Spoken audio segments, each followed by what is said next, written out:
Knicks fans party like it's 1999. On this episode, we'll talk about how Knicks fans have taken on the personality of the owner of their favorite team, James Dolan, the lesson the rest of the NBA could learn from Tom Thibodeau, plus Caleb Williams, Brock Purdy, how baseball could improve their product with just a little change. It's all next on Gordon Damer on Sports.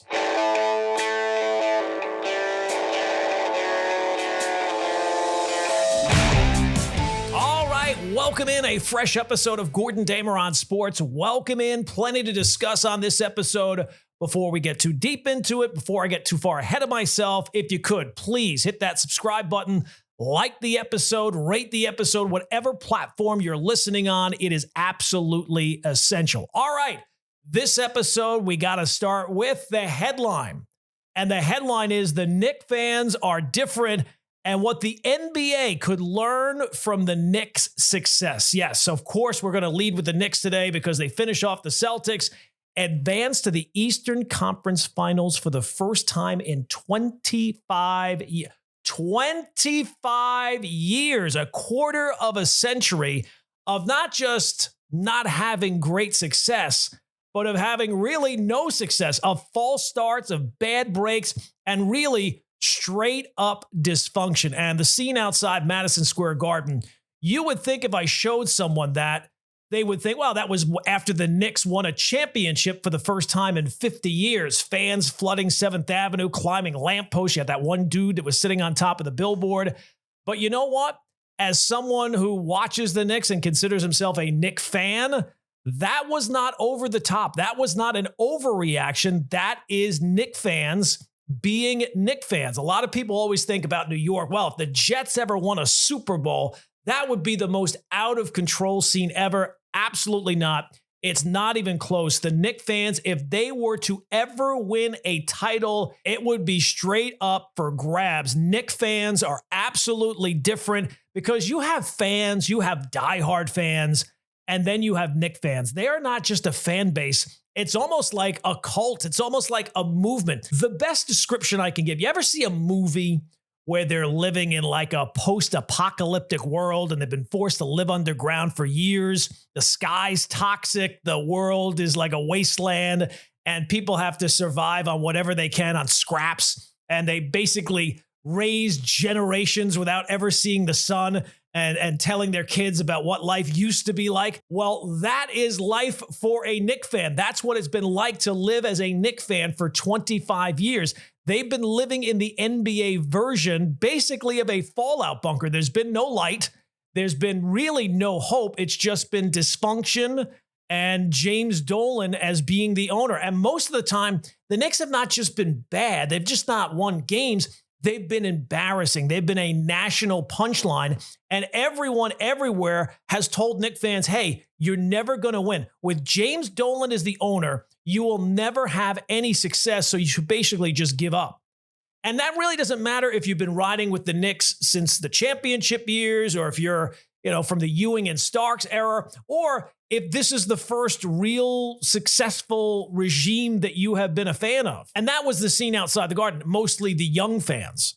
So Knicks fans are different because the Knicks as a team are different. New York is a Knicks town. The Nets technically exist from here, but let's be honest, you'd be hard-pressed to find any evidence of that walking the streets. In New York City, if you love basketball, you love the Knicks. That's it. The Knicks unite New York in a way that no other team does or can, because the fan bases are split. When the Yankees are good, the Met fans still hate the Yankees and vice versa. Giants and Jets, they kind of split the football scene down the middle, even though there's probably more Giant fans than Jet fans. Even the Rangers and Islanders is closer to a 50-50 split than the Knicks and Nets are. The Knicks are the only team that unites the city. And with those other teams, there's also more of a crossover. A lot of people who were cheering for the Mets in 1986 were probably also cheering the Yankees in 1996. That is not the case with the Knicks. They have all the basketball fans, and those basketball fans are not open to discussion on other teams. If they were open to discussion on those other teams, they would have went and rooted for those other teams over the last 2.5 decades. So Knicks fans have not just survived failure, they have somehow kind of thrived in it. They have been mocked and memed and laughed at and dragged by the national media year in and year out. And somewhere along the line, they started to embrace that. They didn't run from it. They kind of leaned into it and made it their identity. And you always see franchises kind of crater to losing seasons. Fans kind of give up hope and then reappear when the team gets better. That has not been the Knicks. Year in and year out, the team had been a mess. It didn't matter. Bad trades, bad coaches. The ownership was a disaster, and Knicks fans were still there. So they have endured the Isaiah Thomas years, the Stephon Marbury years, the Phil Jackson years, the Charles Oakley incident, the Porzingis years. So on the scale of diehard fans, the Knicks are number one and everyone else is competing for second. Knicks fans always supported the team, even when the team really didn't deserve it, really didn't earn that support. And now they do. And it's not just the team is good again, is that Knicks fans can also revel in the fact that any outsider they can tell to go scratch, because each step of the way in building this current version of the team, the Knicks have been criticized by the national basketball talking heads up and down. Now, there was a time where criticizing the Knicks was really the only reaction you could have because everything they touched was wrong. But along the way, the national media stopped judging things fairly and just kept criticizing the Knicks like back in the old days when really things had changed. There's no more glaring example of that than the Jalen Brunson move. Now, Knicks fans are belligerently supportive, but the difference is, unlike the last 20 years, Knicks fans have actually turned out to be right and everyone else has turned out to be wrong. So the people who doubted this team and would shove their failures of the past in Knicks fans' faces or mock the things that fans love the most, now Knicks fans are getting the payback, and there might be nothing that Knicks fans love more than telling people, I told you so. Knicks fans might still be delusional, but now they're also right. That's a big difference. They were delusional all those other years too. They thought that Melo was going to lift them to a championship, or this move or that move was going to turn things around. They were delusional then, they're delusional now, but now they've actually turned out to be right. So this isn't just about winning a playoff series. It's about proving that if you stay loyal, if you keep the faith, things eventually pay off.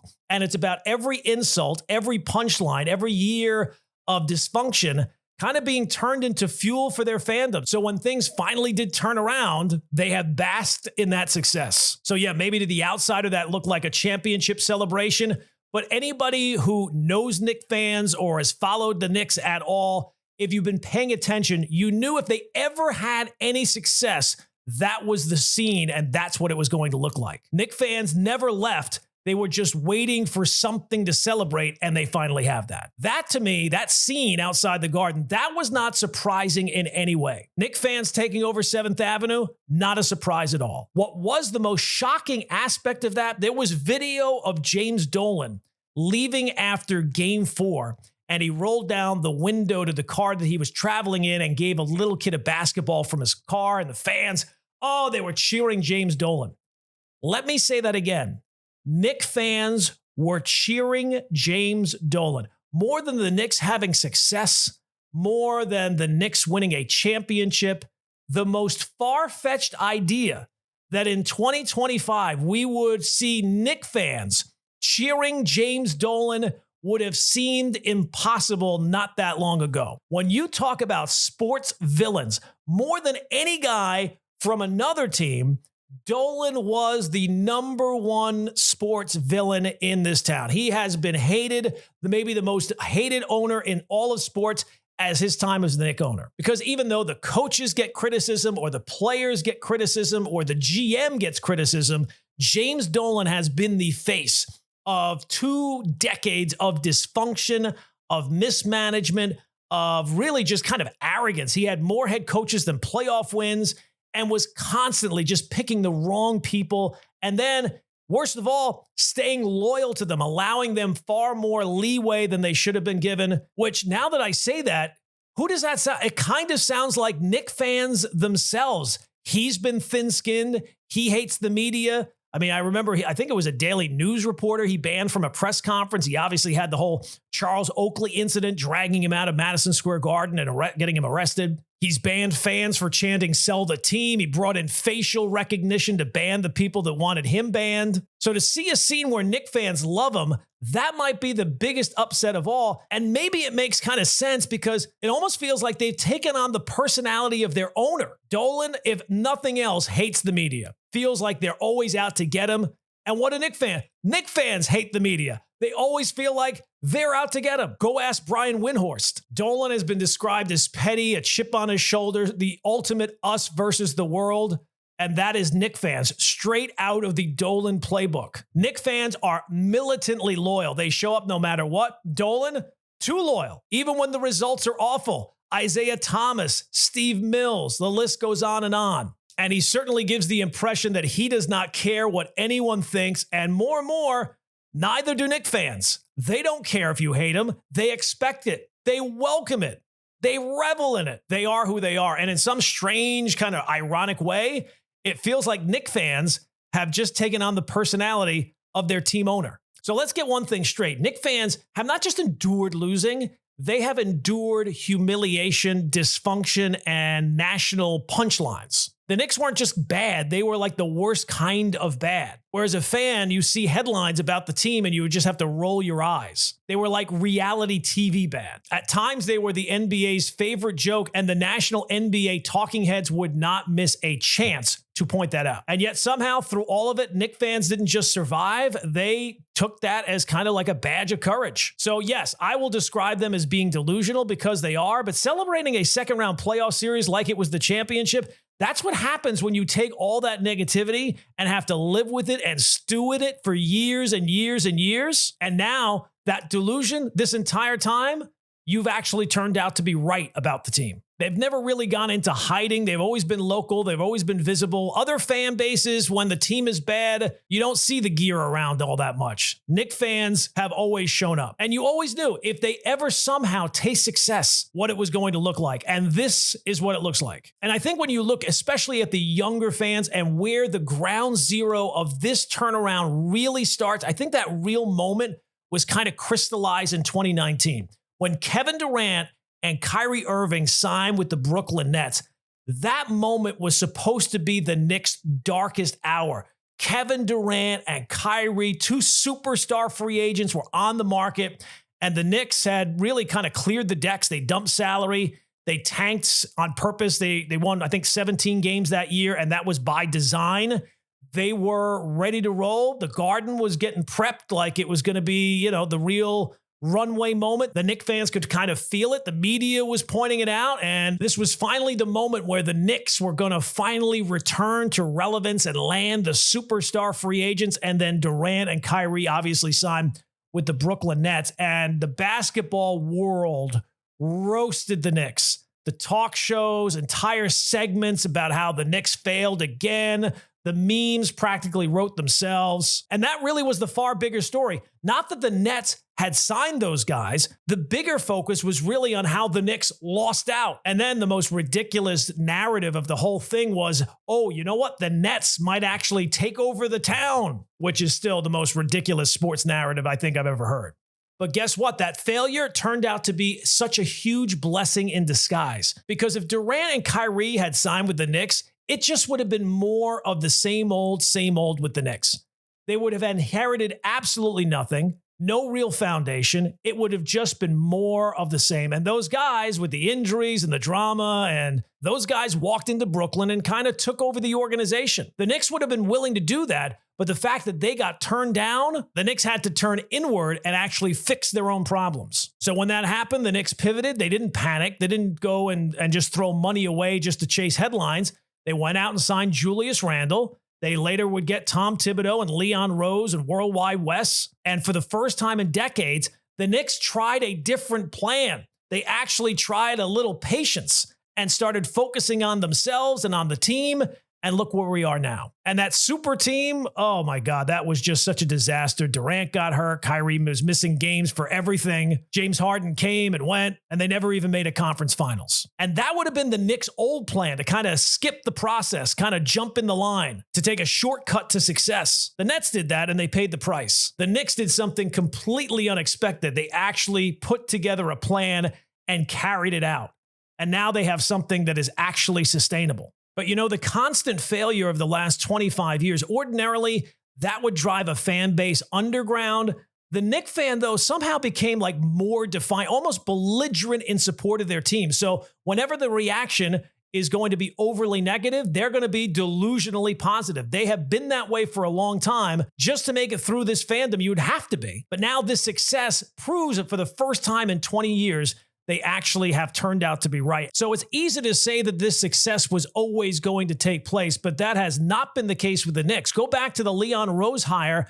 That move was seen as more of the same. Oh, the former agent, you're going to bring him in and sign a bunch of free agents and go down the road like you've done 1,000 times before. Tom Thibodeau, yeah, he's fine, but how is he going to get this team to a championship level? Basically, all of the moves that the Knicks have made over these last 5 years or so have been greeted by the media largely with either healthy skepticism to downright a cloak of doom and gloom. The Jalen Brunson signing is the biggest one of which, but there are others as well. So when you constantly have to endure bad teams and bad times, and you're constantly faced with all this negativity, when all these haters turn out to be wrong, you can't wait to tell them so. And you can't manufacture that. You can't fake that. That's not bandwagon behavior. So the celebration has begun for the Knicks. And for those saying, Knicks fans need to calm down or relax, you haven't won anything yet, I can tell you right now, they're not going to listen because you are now seen as an outsider and they don't care what you have to say. This isn't just about making the Eastern Conference Finals.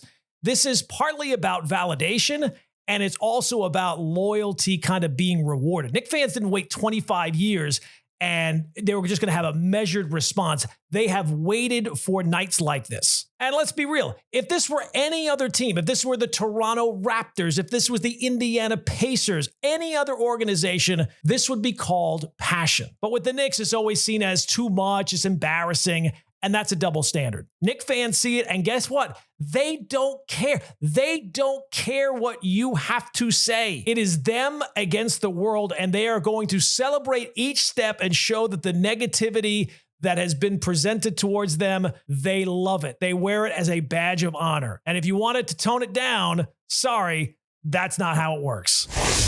All right, the second thing on the Knicks and the lesson that they could teach to the NBA. You know, the NFL is always called a copycat league. One team's successful with something, other teams copy that. Hopefully that can also relate to the NBA, because if there's one undeniable truth that this NBA postseason has taught us, it's that you've got to do your work in the regular season. You know, for years now, we have been sold this myth that the NBA regular season doesn't matter. Because the NBA is such a star-driven league and it's the league where stars win titles, it almost feels like that's the only thing players are judged on. And the fallout of that is that players want to be rested and ready to go for the playoffs because the regular season is really just a tune-up. And the NBA regular season doesn't really matter in a lot of ways. How many regular season wins you get, if you're the top seed in your conference, all that type of stuff. Regular season matchups clearly don't matter, as the Knicks have proven after beating the Celtics. But it's a stone cold fact. Players don't treat it like it matters, the regular season. Teams don't treat the regular season like it matters. And fans, it feels like during the regular season, we're just kind of killing time until the playoffs. There's no such thing as a big regular season game anymore. And again, it's because it's a star-driven league and the stars are judged almost exclusively on postseason success, championships, legacy. That's the currency. So what do teams do? They rest their stars. They manage their load management we get.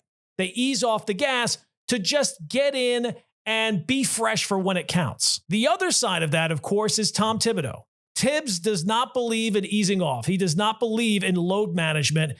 He doesn't care about player efficiency ratings or back-to-back recovery models or any of that. He is running guys hard in the regular season to a fault sometimes, it feels like. 40 minutes a night. It doesn't matter if it's January, February, if they're up by 20, if they're down by 20. There's plenty of times you'll be like, the starters are still in. But I don't think it's an oversight on Tibbs' account. I think he wants his team to be hardened and battle ready and ready for the grind of the postseason. And we have heard for years, oh, Tibbs is going to burn them out. They're going to be gassed by the second round. That you're not going to be able to win.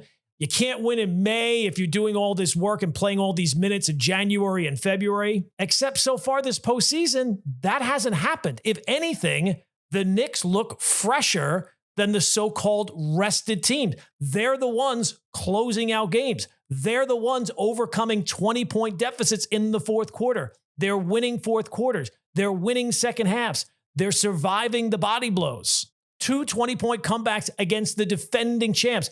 And I don't think that that's luck. I think that's mental stamina and physical stamina. That's a team that has been conditioned to perform in high leverage moments because they've been doing that all season long. And I think it kind of brings us to a bigger issue, which is like analytics. And now look, I'm not anti-analytics. At one point, I think that they were essential because they challenged the groupthink of the old school front offices kind of stuck in the past, and they would help uncover either undervalued players or undervalued stats, smarter strategies, better efficiency, better game plans. But now it almost feels like the analytics have become the new groupthink, and everyone is playing from the same playbook again. It's just a different playbook. So while every team, it seems like, is optimizing for May or June, that they're kind of forgetting about the work in October through April. So I get that this might be a stretch, but if the Knicks' success can have any fallout around the league, maybe it would be that you have to play hard all the time, even during the regular season, even when you don't feel like it. Now, is that going to be the new wave? Probably not, because the stars still run the league. They still call the shots, and nobody really wants to be the one that bucks the system. But maybe if the Knicks can have the ultimate success, it might spur other teams to maybe kind of rethink the issue. So here's the thing. If more teams trained for the postseason during the regular season, like the way that Tibbs has the Knicks doing, I think the NBA wouldn't just have better playoffs. I think they'd have a better product every single night during the regular season, which has become almost an afterthought at this point. Stop treating the regular season simply like a tune-up and more like part of the actual race. This all depends upon the Knicks having that ultimate success. But if they do, perhaps, just perhaps, they might prove the best way to win when it counts is to stop pretending the rest of the year doesn't count too.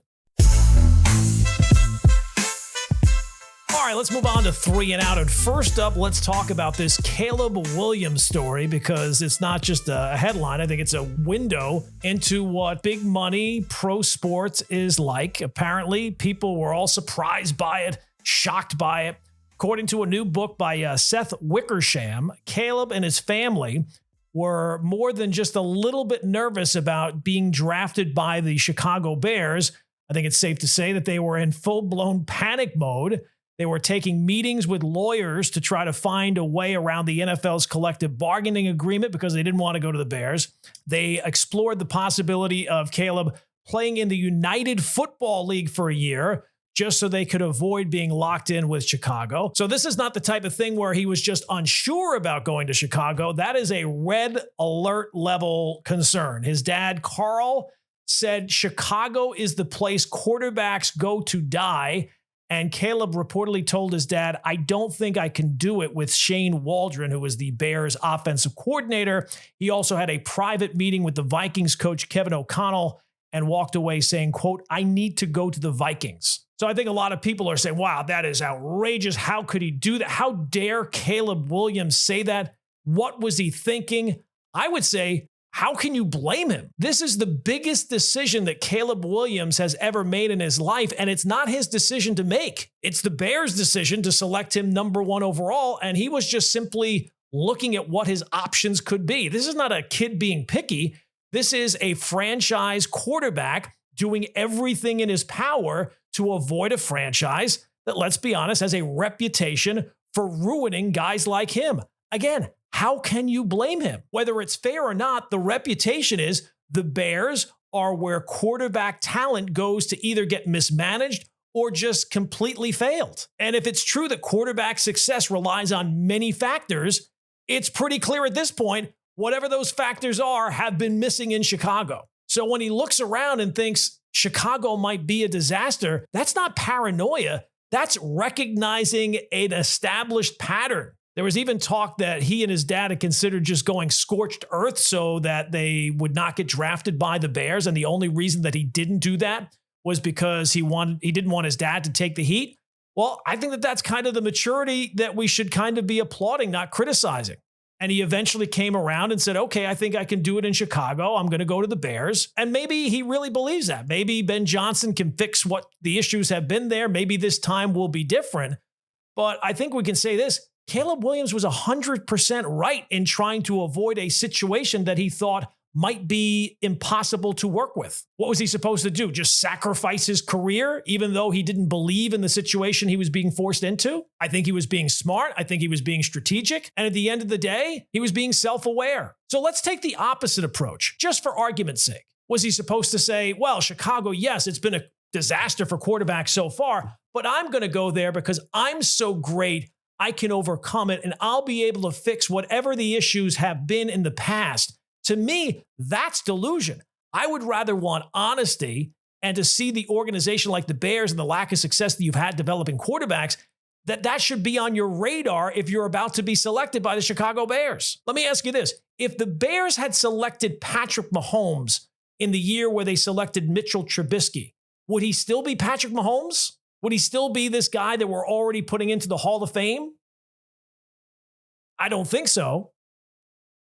So if that's true, then Caleb Williams is not wrong for having some concerns. Because I think when your career, your entire football future is on the line, you don't just go into it and think, well, it'll all be fine. It'll all work out. You have to do your homework. And I think it's important to speak the truth, even if that truth is not what people want to hear. Caleb saw the quarterback graveyard. He has seen the history.